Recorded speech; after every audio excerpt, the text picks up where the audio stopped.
Okay? Stand by. I want to be sure you guys are ready.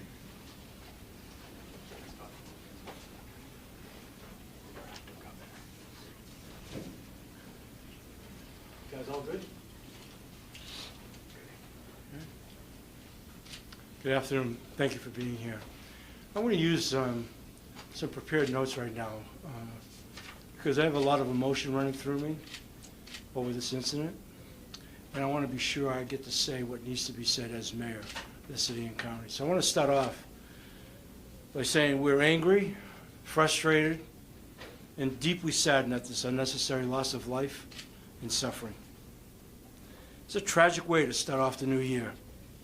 What should have been a night of joy and celebration has instead become one of sorrow and heartbreak for our community. And my heart goes out to the families grieving the loss of loved ones and the dozens of people who were senselessly injured. No one should have to endure such pain due to reckless and illegal activity. This incident is a painful reminder of the danger posed by illegal fireworks. They put lives at risk, they drain our first responders, and they disrupt our neighborhoods. But most heartbreakingly, this tragedy was entirely preventable. New Year's Eve should be a time of joy, not danger. Yet the growing prevalence of illegal fireworks on our island has turned it into a night of risk and devastation. Year after year, this threat persists, and it must stop. I want to extend my deepest gratitude, I mean my deepest gratitude to our first responders, law enforcement officers and emergency personnel who worked tirelessly throughout the night last night to assist those in need. Their efforts were nothing short of heroic. But the burden on them is unacceptable. We cannot continue to put their safety and well-being at risk. You know, we've all seen the videos, illegal aerial fireworks lighting up the skies. I certainly saw it last night from my lanai. This is not an issue of isolated ground enforcement by HPD. I want to be clear about that. This is not an issue of ground enforcement by HPD. This is a systemic problem.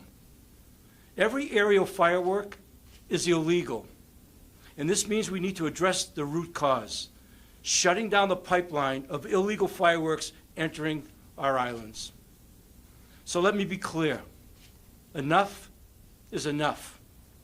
This situation is out of control, and it cannot be allowed to continue. We will not allow it to continue. Our administration is committed to taking decisive action. We will coordinate with federal and state agencies to strengthen law enforcement, impose tougher penalties, explore new technologies because they exist, and implement a united effort to stop the import of illegal fireworks into our harbors and airports. Our communities deserve better. Our people deserve better.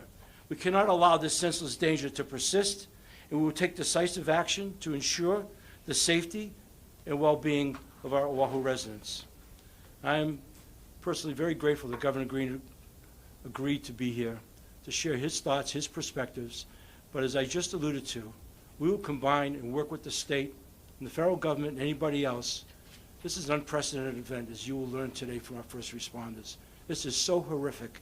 This needs to be a seminal moment, education for our community and for the well-being and lives of the people who live here. With that, I'm introduce Governor Green.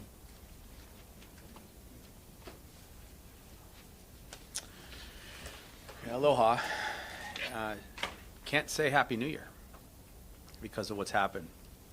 I believe I agree with absolutely everything that the mayor's just said. I want to break a few things down for people. So yes, first of all, it's heartbreak. It's heartbreak that we are experiencing loss of 4 people at least. At least 3 are dead from the explosion in Salt Lake, another from an explosion in a different part of the county. And in addition to the 4 people that are dead, there are terrible injuries right now. More than 20 people have already begun to receive life-sustaining treatment over at Queens and Straub and Kaiser. It was absolutely heroic what Jim and his team, police and fire, did last night. They have shared with you over the years the exercises that we do for mass casualty events. This was now not an exercise. This was an actual mass casualty event where they had to get people in just minutes to our most extraordinary hospitals to save people's lives. Jim will explain what it was like to make life and death decisions for those that could be saved or couldn't be saved. So admiration for them. A brief experience, I covered the hospital for many years on Big Island. One time, a family bought I guess, former use military turret, and they were dropping aerials into the turret. They didn't know that there was an unexploded ordnance in there, which went off and blew half of a 13-year-old's face off, and damaged his eye forever. And the nurses saved his life that night, and the medics on Big Island. So we've been seeing these events when people do terrible things and make terrible mistakes, but it's gotten out of control, as the mayor has described. This is no longer us holding small fireworks and bottle rockets in Hilo. This is a different situation altogether. It was a cake bomb, essentially. It was a bomb last night. It was fireworks, but they were put together in a way that they were so explosive. They took the table down, apparently, and then rocketed these fireworks into other caches of fireworks. So when you guys get access ultimately to what is a crime scene, you will see a house that has been bombed, and it's just extraordinary. There's organic material from our loved ones on the windows of the buildings across the street and the cars. I mean, that's what our first responders had to deal with this morning at 12:01 a.m. So I walked the site. It is absolutely tragic beyond what you can imagine, and it's going to keep happening if we don't get smarter. So a couple things. We want people to pause. We are here in the middle of a week. We have a weekend coming up. Please do not do any aerials this weekend. You will be risking people that are around. You will be risking the psyche of the first responders that have just gone through this process and saved many lives. Don't do it. Don't do it. We're going to set up an amnesty program again to have you give back fireworks. We've been doing that these last couple years. Don't do it. Don't have any more of these fireworks shows until we can all come to terms with what the risk is. So pause, please. In addition to that amnesty, actions have to be taken, like the mayor said, and this can't just be legislated, though. I want everyone to know.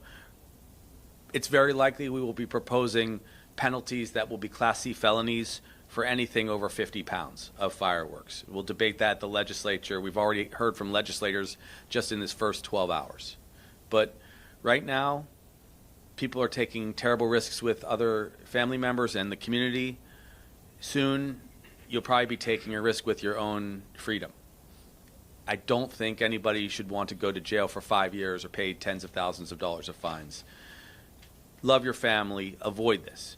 Let us put on firework displays in the community. Let us spend the monies to have something special for our citizens, which is what we've been proposing.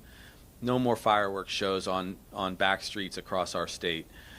I know that this is a deep and important cultural tradition to many people to have some celebration with minor fireworks on New Year's and 4th of July, but it's taking the lives of young people. I think that there is very likely going to be 1 or 2 children under age 10 that will either be forever disfigured or dead in the coming hours. Leave that to Queen Straub and Jim to talk about.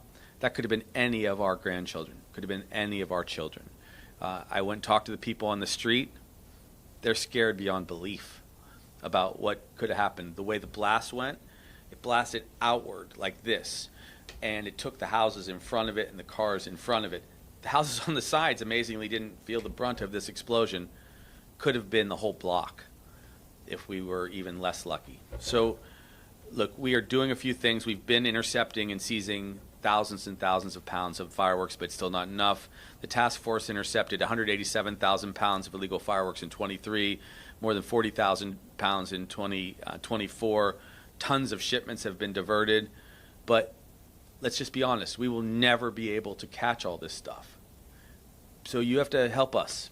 Help your neighbors make the right decisions to not put your family in harm's way.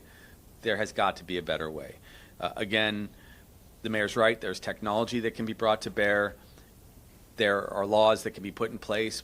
But truth be told, we will never have enough medics. We will never have enough police to stop all of the activities that's been going on. And the final thing I'll say is, everyone remembers the fire that occurred about 15 months ago. We could have had 30 fires last night with this amount of fireworks, and there would be no way that the fire departments could respond to them. And that could have been several houses burning, middle of the night, taking people's lives. We no longer live in a climate, in an era where we can afford to take that kind of fire risk. That's why penalties are going to have to be very, very severe for people that use large amounts of fireworks, because frankly, it's not that different than being a super drunk driver, making everyone else at risk when you're on the road. Now you are potentially burning down someone's community and the next door neighbor.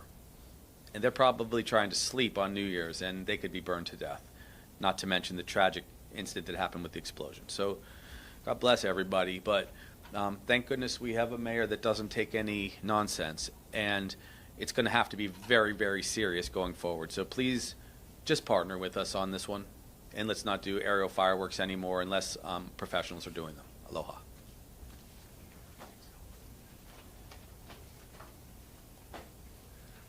Thank you, Governor.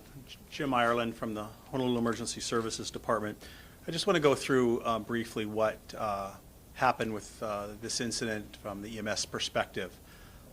We were going through a fairly ordinary night up until that point. We did have 2 or 3 significant firework injuries where people had lost parts of their hand. I think one very critical injury, some traffic accidents, a few people hit by cars, but nothing really out of the ordinary for a New Year's Eve. 12:01 happened, and our communications center received 2 911 calls, and sounded a little ominous at first because one of the calls reported four victims. So 4 victims is a little unusual for a isolated firework accident. So our team responded. Our Assistant Chief of Operations, Jeff Zuckernick, who's here today, responded along with EMS District Chief Shara Molina, as well as our IAEA ambulance, and they actually got to scene quite quickly. At that point, and I'm going to describe the scene a little bit, but the incident, as you know, was at 4137 Keaka Drive. We couldn't get all the way up to the house because, as you can imagine in a neighborhood when there's a party, both of sides of the street were lined with cars. And so really there was only one narrow path or any vehicle down the middle of this street. So they staged at Pakini Street and Keaka Drive, and were met by the first patients. And with the first ambulance pulled in, it wasn't just 4 or 6 patients. It was 5, and then 10, and then 15, and then early estimates were at least 20 patients, and all very, very severely injured, critical burns, pleading for help surrounding the initial ambulance. So Chief Zuckernick and Molina called for really an all-call for reinforcements. So we started sending the first of 10 city ambulances to this scene, from Kailua, from Hawaii Kai, from Wahiawa, from downtown, really every available ambulance there. We also called for mutual aid from the Federal Fire Department, and they were able to respond with a battalion chief, 2 engines, and 3 of their Federal Fire Department ambulances. Now those 13 ambulances made up the transport of the injured from that scene. One Federal Fire Department ambulance made 2 trips, so they went to the hospital and came back and got more patients. So really we used 14 ambulances to transport patients, but it was 13 physical ambulances. So at that point, then I was alerted. I got out to the scene about 12:15 or so. Our Deputy Director, Ian Santee, came, as well as our paramedic supervisor, who's also here, Sonny Johnson. Another district chief showed up, came to the scene as well, Kenneth Faria. So we had our leadership team there, as well as a large number of ambulances. Now, because there were so many patients, this was what we consider a mass casualty incident. So the team, again, because the house and the devastation, and we also weren't sure if there was more unexploded. I mean, we assumed it was a firework incident, but we weren't for sure in the first few minutes. It could have been anything, really. And so we, because of the congestion at the scene, because of the devastation and the unsure nature of this, we actually, the initial commanders on the scene elected to set up a triage area at Bikini Street and Keaka Drive, which is maybe 2 or 3 houses from the house that was involved. And they collected the patients there. And what they did, and this is standard in mass casualty incidents for EMS, is they did triage. So they would assign people red for critical, yellow for serious, or green for minor injuries or walking wounded. And what was significant about this event is there were just so many in the red category. Of the 21 patients we transported to hospitals, most of them were considered red or critical. We estimate approximately 10 to 15 additional patients in the green category or minor injuries. And because our focus there was saving lives and saving lives with our partners in the fire department and police department, it's standard for us to have the minorly injured patients wait while we address the critical patients, the critically injured who are in danger of losing their life. So some of those, and many of those patients then said, well, can we just drive our children to the hospital? Can we take them to Kapiolani? Can my friend take me to the hospital? And we said yes to all that. Yes, you have minor burns, you have minor shrapnel injuries. Definitely you can take a private car. Now, once we had taken care of all the critical patients and addressed all their needs and got them off the scene, if any of those patients with minor injuries needed EMS to take them to the hospital, then we would have actually taken all them. So because they either went home and did self-care or took themselves to ERs, we did not actually transport a lot of patients with minor injuries. But I remember a 12-year-old girl with burns on her legs and some shrapnel, and some family members with shrapnel, and then just a lot of kind of 30s and 40-year-old walking wounded, so to speak, that found their own ways to the hospital. So that triage point, to get from the scene to the triage point, again, it was about two houses away, but this is where our partnerships were critical with the fire department, both Honolulu Fire Department and the Federal Fire Department and the police department, because firefighters and police officers took it upon themselves to use these sling devices that we can use to move patients.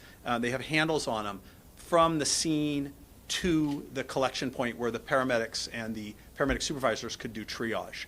From that point, the triage supervisor decided then who was going to go to the hospital first.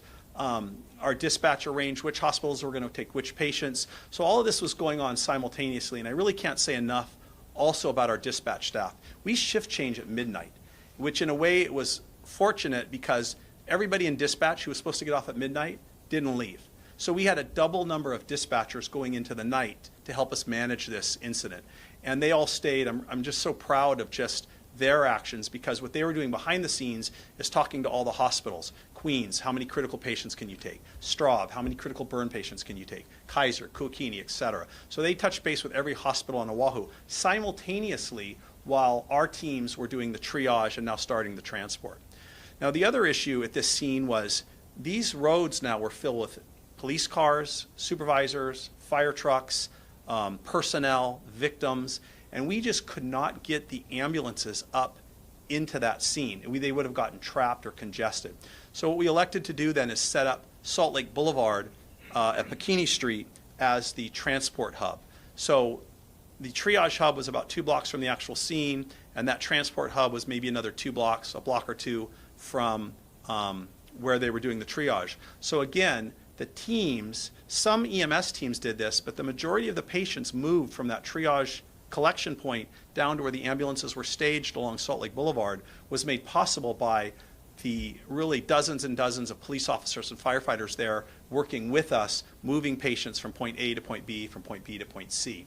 So as we collected the critical patients down where the ambulances were staged, we could then, an ambulance would pull up, and then we would immediately sign them, okay, this is your patient, this is your patient. As the physician on the scene, I would give them a brief report. This one has critical airway burns, they need this, this one needs that, and we very expeditiously worked together to save lives and get people transported to the hospital. And this, because of our working relationships, went without a lot of discussion. Everybody just seemed to know what to do, and that made it run so much more smoothly. Police knew what to do, fire knew what to do, EMS knew what to do, and we all worked very well together. You know, police immediately shut off Salt Lake Boulevard for us so we could stack up 6 or 8 ambulances and block roads and keep our paramedics safe from that. So from that point, it was determined initially that there were 2 people within the scene who were deceased, who we weren't able to save. And, you know, that's heartbreaking for us. But of the 21, we initially reported 20, but it was actually 21 people who came down through the triage that were deemed mostly critical. 14 were transported by Honolulu EMS, and 6 were transported by Federal Fire Department ambulances. And again, no one hospital can handle all those patients. All of them had burns. Many of them also had shrapnel injuries. And so even though we have a level 1 trauma center at Queens and a level 3 trauma center at Palimomi, there's no way they could handle all of them.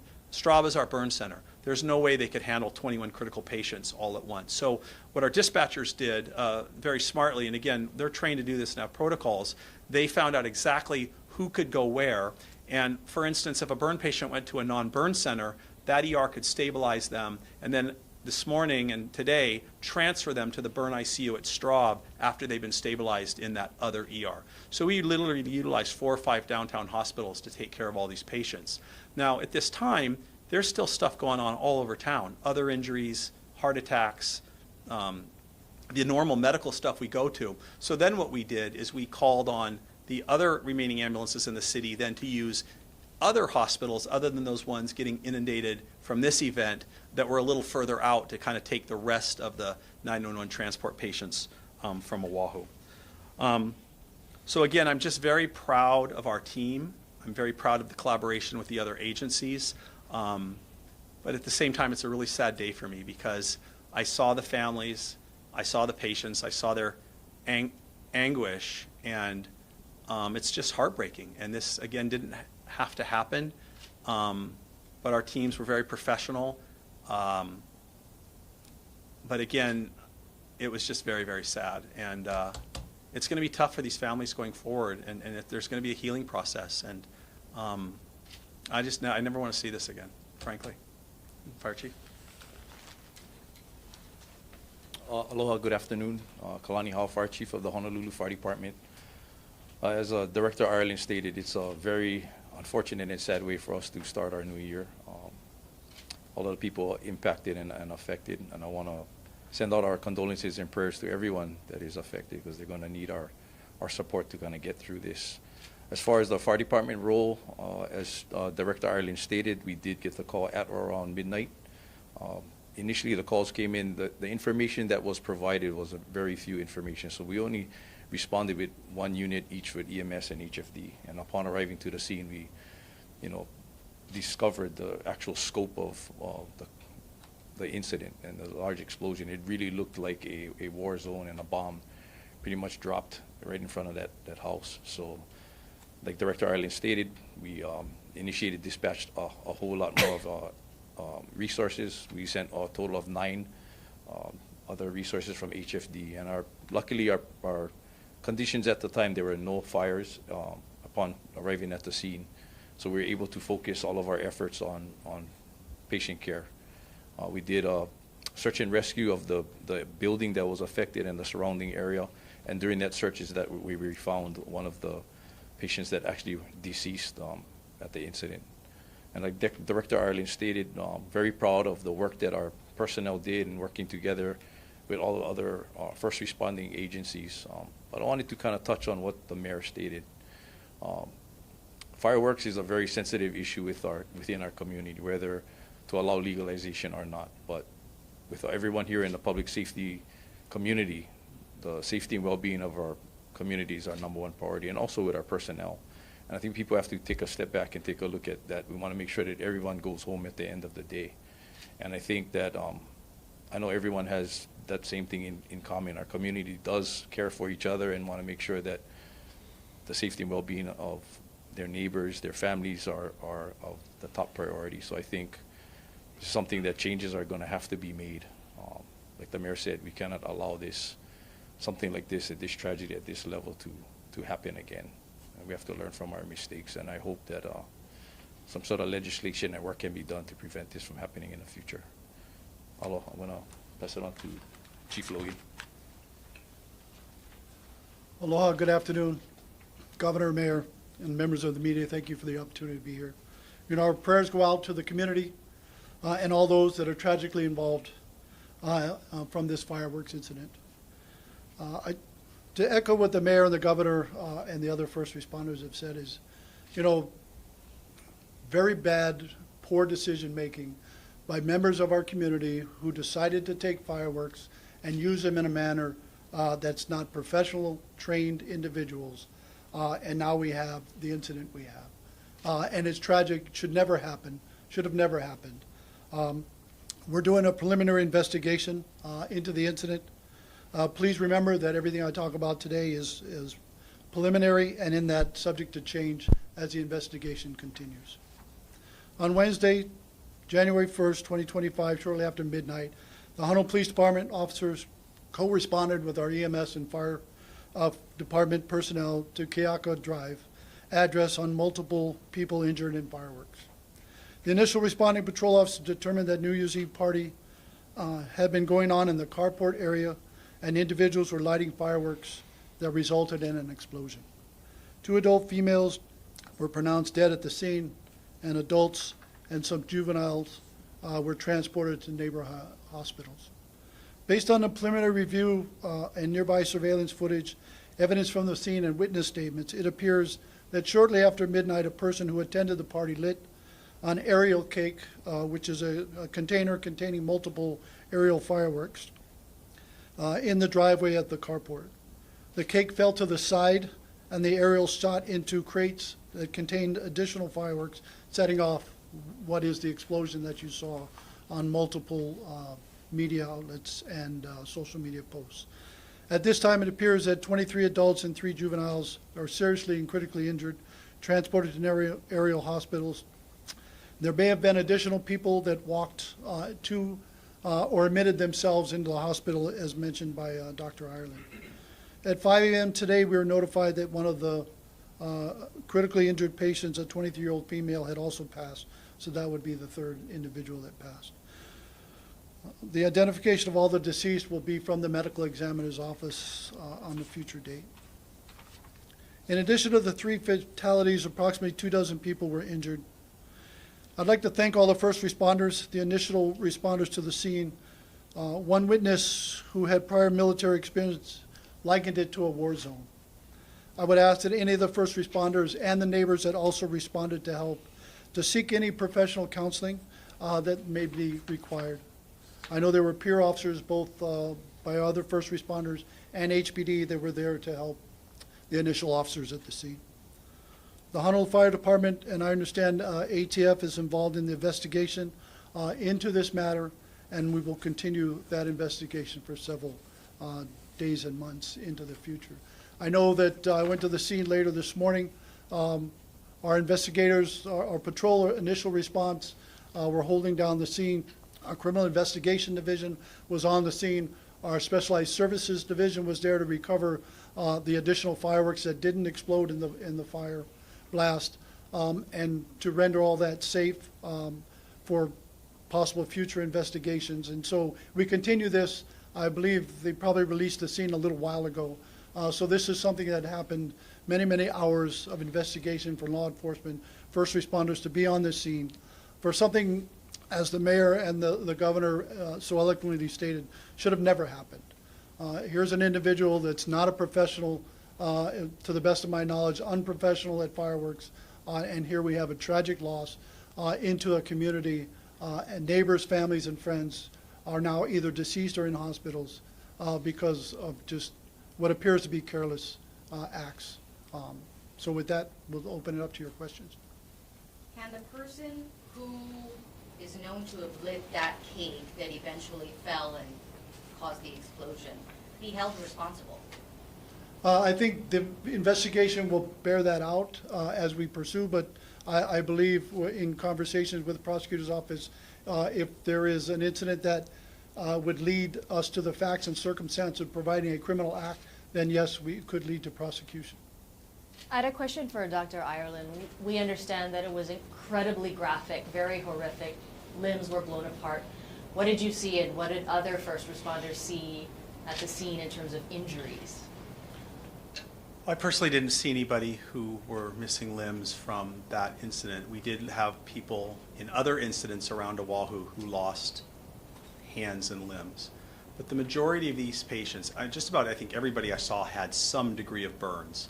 And burns are classified by the percentage of surface area, body surface area, that is involved. And folks I saw was anywhere from 10 or 20% up to probably near 90%.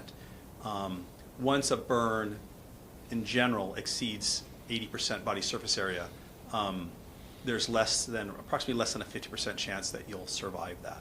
So again, because most of these people were triaged as critical, it was based on usually because of their burn injuries.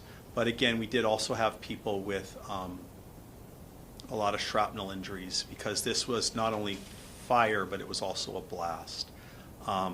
But I just want to be clear, at this incident, I did not, and I don't think we necessarily had anybody with missing limbs, but that is a common finding throughout firework injuries on Oahu anyway, historically, because people are holding them. But very, very gruesome injuries is accurate. And you know, people who work in EMS, who spend their career in EMS, are used to seeing things that are sad and are horrific. But I think even for a lot of people there, this was just because there were so many people that were so badly hurt. It was something that not a lot of us have experienced before, and probably, never want to again. But because of the training and because of people's education and professionalism, they took really good care of everybody. I think saved everybody that could, and it was frustrating that we couldn't save everybody. But the team, again, EMS, working with police and the fire department, were there to save lives, and they did save lives. And it went as well as I could have hoped for how big it was. Do you know the ages of the deceased and if children were among those injured? I don't know any of that information. I do know children were injured. I saw children. Children were taken to the hospital. Some of the children had the minor injuries where the parents elected to take them. The one girl I remember was about 12, but I don't have a number on that right now. The other thing, too, is because people were so badly injured, and some of them couldn't speak, we didn't have IDs. We didn't ask them, we couldn't ask them who they were. So many people, unfortunately, went to the hospital as a John or Jane Doe, identity unknown, age unknown, and that will all be sorted out by the hospital. But our focus there at the scene was saving lives, getting people stabilized, getting them to the emergency room to hand them off to the hospital teams, who also were phenomenal partners last night. I stopped by a few of the ERs after the event, and some of them had called in extra doctors, extra staff. Nobody complained. They were all very professional. They took really good care of people. So we just have a wonderful community that not only the first responders work well together, but we work really well together with the hospitals to save lives. How many hospitals? The majority of the patients went to Queens as a trauma center. Patients went to Straub as the burn center. We also asked our ambulances and asked hospitals to accept patients from Kaiser, Kuakini, Tripler, and Polimomi. We, I believe, did not use at that time Queens, Wahiawa, Queens West, or Castle, but we called upon those hospitals at that time and later throughout the night to take care of the rest of the patients on Oahu, no matter where the call was, because we know we had inundated the first mentioned hospitals, I said, with all these critical patients. And staff, they only have so much staff, they only have so many ventilators, they only have so many doctors, and so we called upon those other more peripheral hospitals to take care of kind of everybody else on Oahu, which they did willingly. And so the hospitals, again, were just wonderful partners last night in helping to save people. Sorry, to clarify, were there any children who were transported to a hospital? There Officially. were, but I don't know the number. If I want to, One more thing, we sent people to Kapiolani as well, the children. Just because Mayor and I talked about this right before coming in to see you. So you asked the question about what it was like. Okay, the gentle part of it was you're on the scene and you see one boxing glove. and you see one Birkenstock shoe from a child, okay? The truth is that people had traumatic injuries so badly that brain material was across the sidewalk from the ferocity of this explosion. And we want people to hear that, because that is what is really possible with these explosive fireworks. Now, I know people have the debate year after year after year, don't take our fireworks away. Literally, some of the deceased had injuries that were that tragic, that traumatic. We're talking about the worst possible war zone injuries that took their lives. And that will continue to happen if we don't take, as a society, real action. It's not just losing a finger. It's extraordinarily grotesque events. And in the next couple days, it's highly likely that some of the people that didn't even look that bad will die because their lungs were burned out. And that's what you happen to see when explosions happen right in front of you. So I hope everyone's thinking about this, because it's going to happen again next year and the year after and the year after if we don't, as a society, stop the aerials in communities.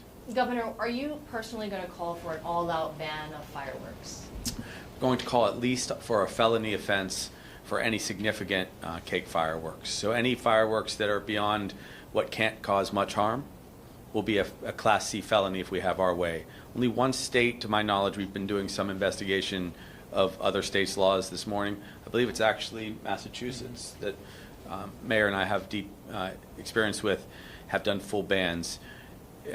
If that's what's necessary to save lives, we'll pursue that. But right now, our initial thought is anything over 50 pounds, which would be enough to cause an accident like this. Possession of that would be a Class C felony, 5 years in prison, up to $10,000 in fines. So hopefully no one would be willing to put themselves behind bars like that while risking other people's lives.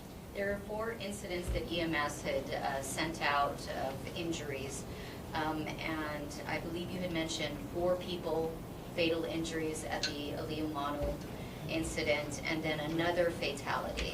3 and 1, it looks like for now. Yeah, 3 at the site, and then 1 at a different site.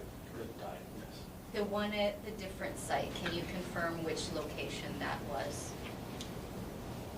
It was in the Kalihi area. I'm not sure exactly where. I believe it was near either Mayor Wrights or Farrington High School. Is that the Lucella Lane one That with the might be. 19-year-old?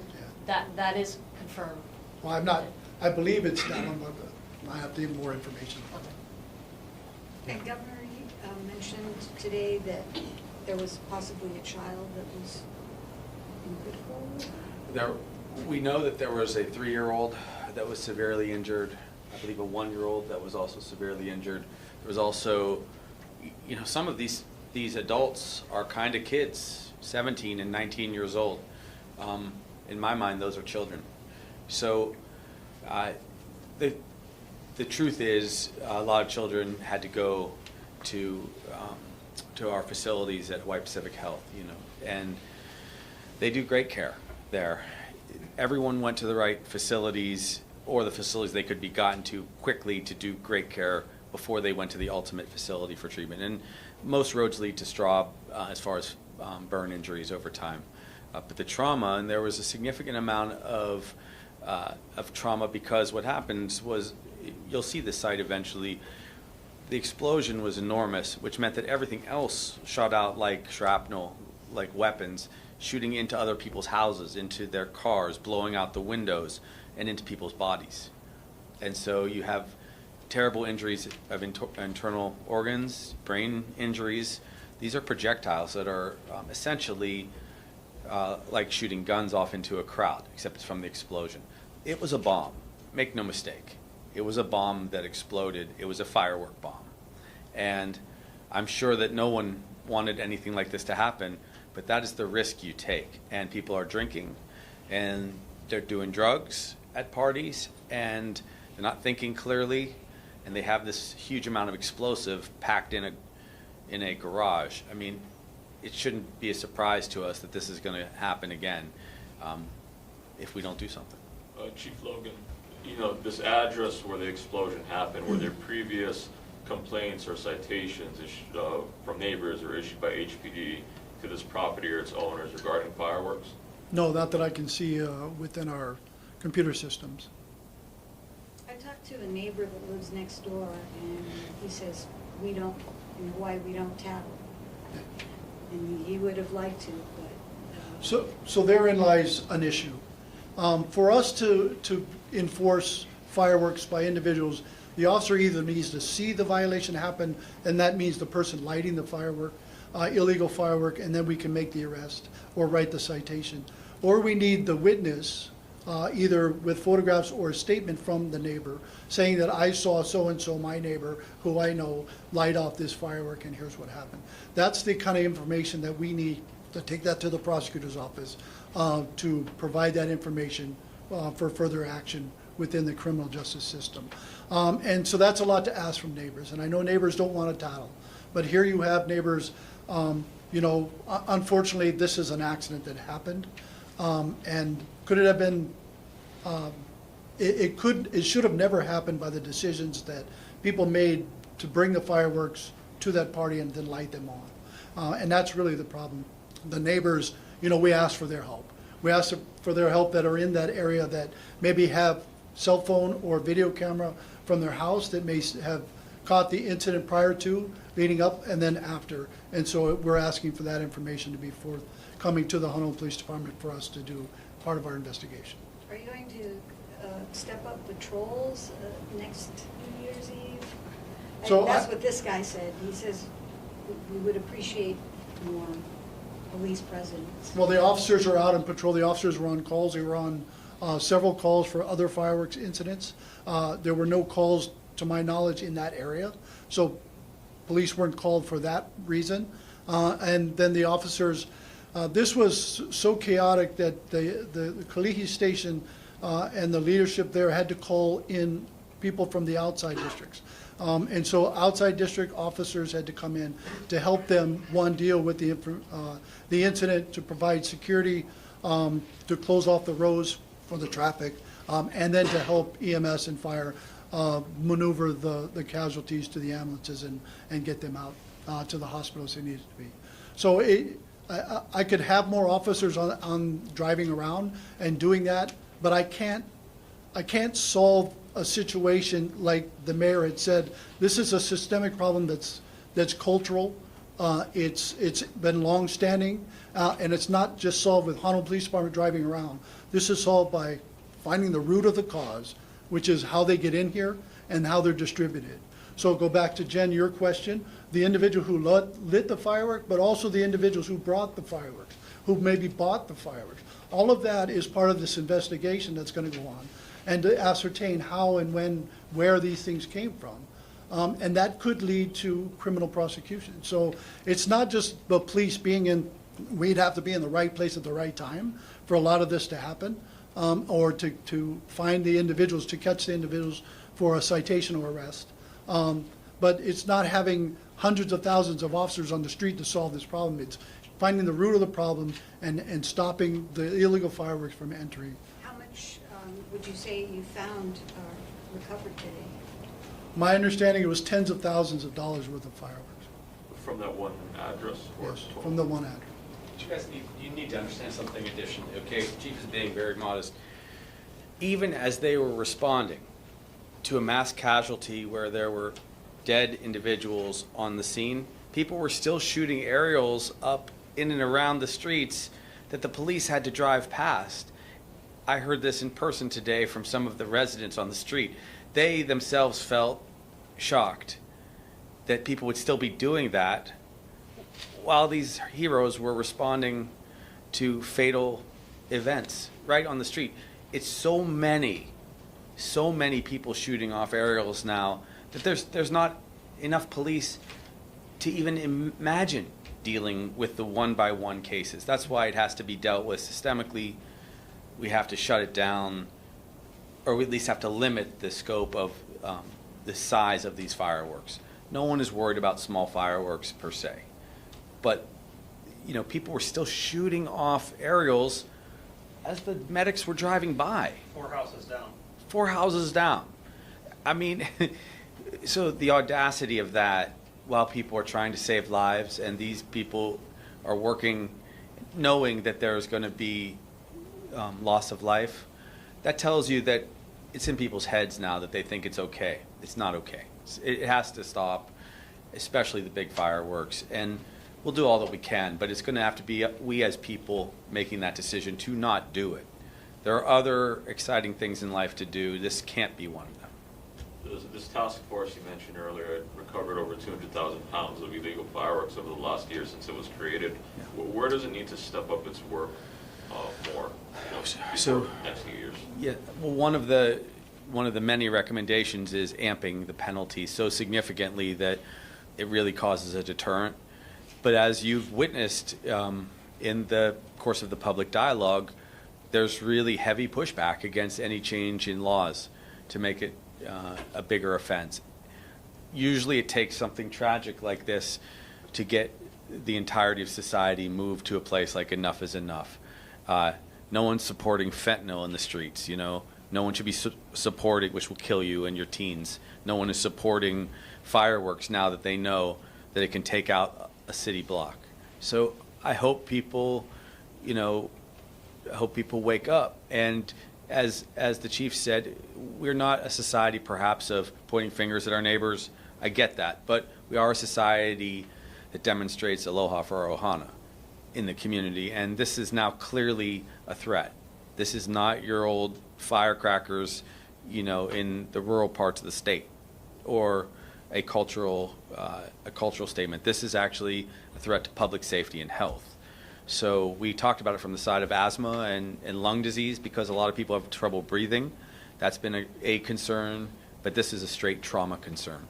And I think most people are going to agree with us that if we don't even have the capacity statewide to deal with a trauma like this, it could have been a lot worse. There could have been a second event across town. There could have been a third event, big. So You talked about the DOT and Harbor Police. Yes. What can you say about what they can do? yeah, they can bring federal assets to bear. They can actually use the federal government, including FBI, including others, to both investigate and to block the transport of these kind of explosives. One of the concerns we've had with drugs is people mail them in. We catch, say, 1 out of 4 packages, and the rest of the drugs pour in. The same is basically the case with containers. And so we just need help from everybody to stop this. There will be more than ample ways to have fireworks shows legally. We can use tax dollars to sponsor them. It's totally okay. But it's got to stop at this level, because there just aren't enough police, fire, medics to handle the problem.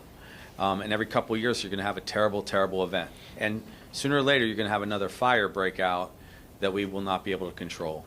And I don't really want to get into that on this New Year's, but you guys need look no further back than 2023 Maui to know what a fire looks like out of control. Mayor, you called for shutting down the pipeline of fireworks that's coming here. Could you elaborate more on what you plan to do from the city's end to do that? Well, there are other ports of authority that implement technology, and some of the things we're really interested in.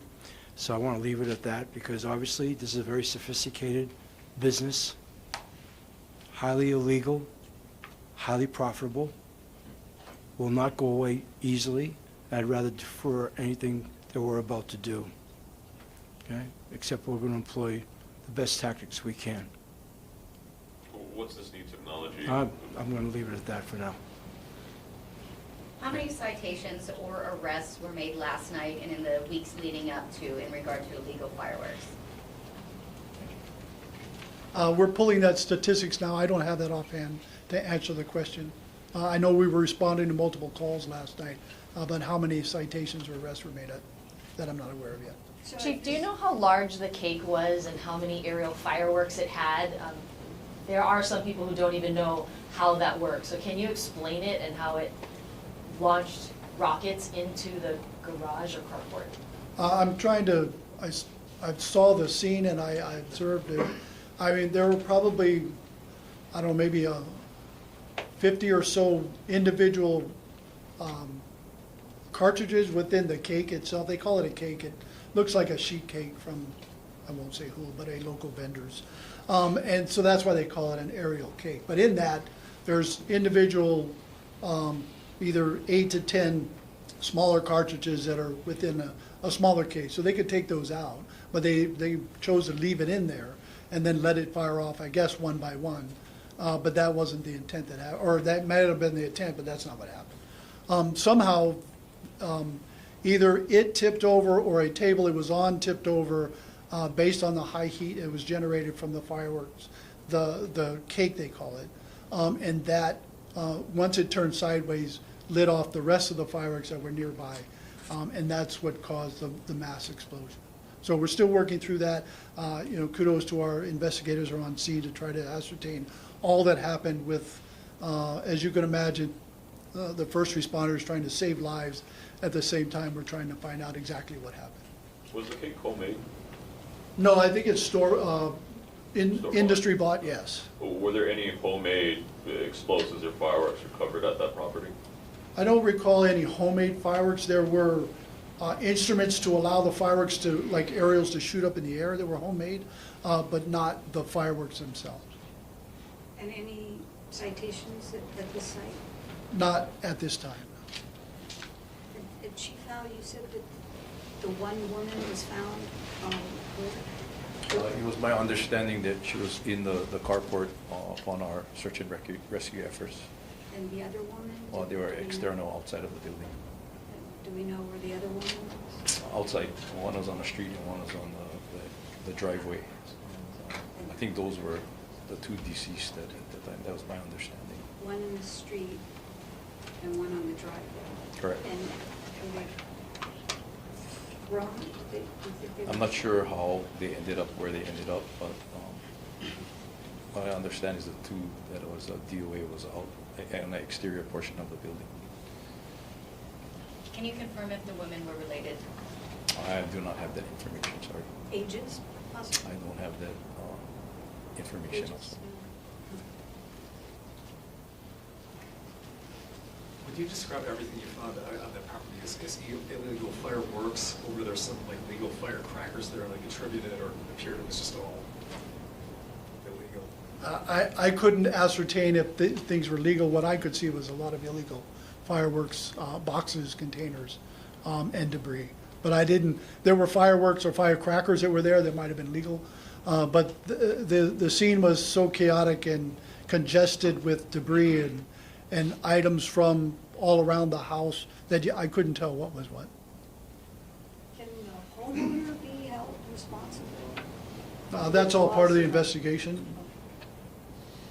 We said, I'm sorry, air, sea, or mail, the most concerning aspect to potentially get these things into the state. Correct. What would you, or all of them are? I'm sure that's there. I'm sure the people that are bringing in the fireworks or purchasing the fireworks are bringing them in through all of those modals to get illegal fireworks into the state, either by container, by mail, personally bringing them in, if they can carry it either on a boat or in planes and things. So that's the only way you can get here, right? So that's the only way the container, and it sounds easy. Well, we just shut it off, but it's not that simple.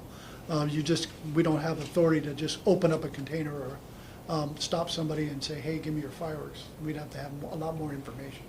One more question. All right, thank you all very Did the much. weather play a factor in last night's activities in your favor? Not that I know, I don't think so, though. Yeah. Okay, thank you all very much. Appreciate it. Good job.